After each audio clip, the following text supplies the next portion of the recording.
झील में डूब गई थी। अहमद का दिल रुक सा गया। 5 साल पहले? हाँ, उस रात भी चांद पूरा था और मैं किसी का इंतजार कर रही थी। जोया ने अपनी कहानी सुनानी शुरू की।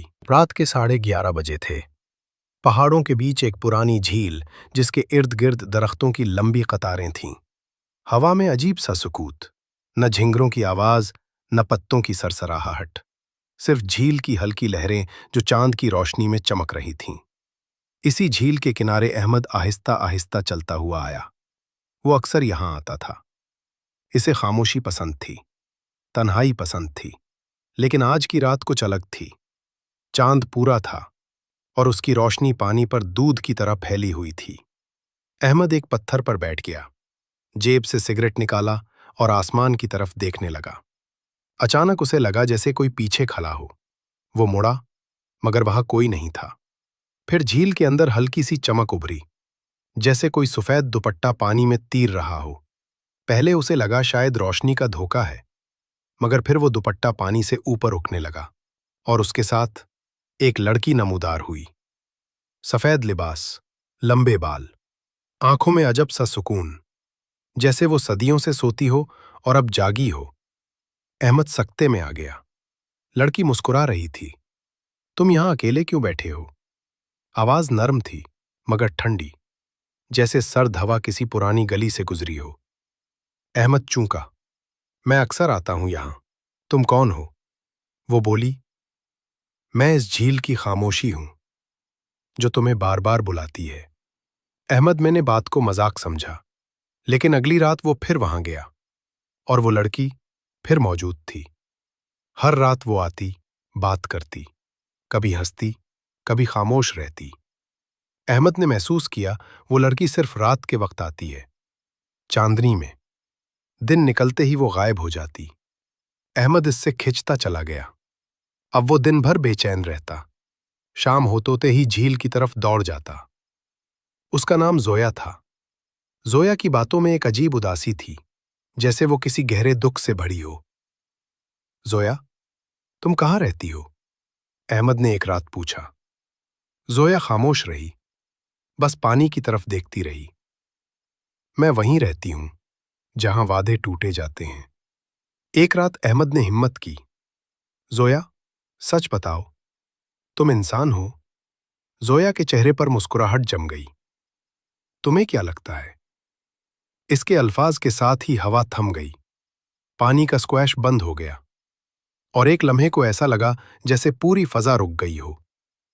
जोया ने आहिस्ता से कहा, मैं मर चुकी हूं अहमद। अहमद पीछे हटा। क्या? हाँ, 5 साल पहले इसी झील में डूब गई थी। अहमद का दिल रुक सा गया। 5 साल पहले?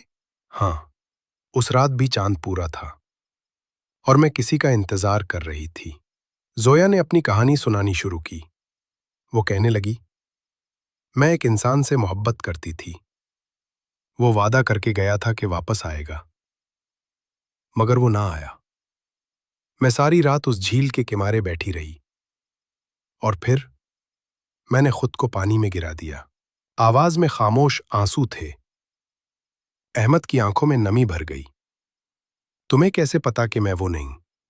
अहमद ने आहिस्ता से पूछा। जोया ने उसकी तरफ देखा। तुम्हारी आंखें बिल्कुल वैसी हैं, तुम्हारी बातें, तुम्हारा लहजा, वही सब कुछ। तुम मुझे उसकी याद दिलाते हो। वक्त गुजरता गया। अहमद और जोया की मुलाकातें बढ़ने लगीं। वो हंसते, बातें करते, कभी घंटों झील के किनारे बैठे रहते। अहमद को लगने लगा वो जोया से मोहब्बत करने लगा है। चाहे वो इंसान हो या रूह, वो उसके बगैर नहीं रह सकता। एक रात जोया ने कहा, अहमद, क्या तुम मुझसे हमेशा प्यार करोगे? अहमद ने बगैर सोचे कहा, हाँ, हमेशा। जोया मुस्कुराया, मगर इस बार उसकी आंखों में चमक नहीं ही थी। वो चमक सफेद रोशनी में बदल गई। फिर आओ मेरे साथ झील में। अहमद ने एक लम्हा हिचकिचाहट की, मगर जोया के हाथ थाम लिए। पानी ठंडा था, मगर उसके दिल में आग जल रही थी। वो दोनों झील में उतर गए। पानी घुटनों तक, फिर कमर तक, फिर सीने तक। जोया मुस्कुराती रही। اب تم کبھی تنہا نہیں رہو گے۔ پانی ان کے گرد گھومنے لگا۔ چاند کی روشنی غائب ہو گئی۔ ایک زوردار چیخ گونجی، احمد کی۔ اگلی صبح لوگوں نے جھیل کے کنارے احمد کے کپڑے پائے، مگر وہ خود کبھی نہ ملا۔ اب ہر پورے چاند کی رات لوگ کہتے ہیں، اس جھیل سے ایک لڑکی کے گانے کی آواز آتی ہے، اور اس کے ساتھ ایک لڑکے کی ہلکی سی سرگوشی، زویا، میں آ گیا ہوں۔ چاند کی روشنی پانی پر پڑتی ہے تو دو عکس دکھائی دیتے ہیں، ایک لڑکی، ایک لڑکا، جو ایک دوسرے کے بازوؤں میں ہیں، ہمیشہ کے لیے، مگر زندہ نہیں۔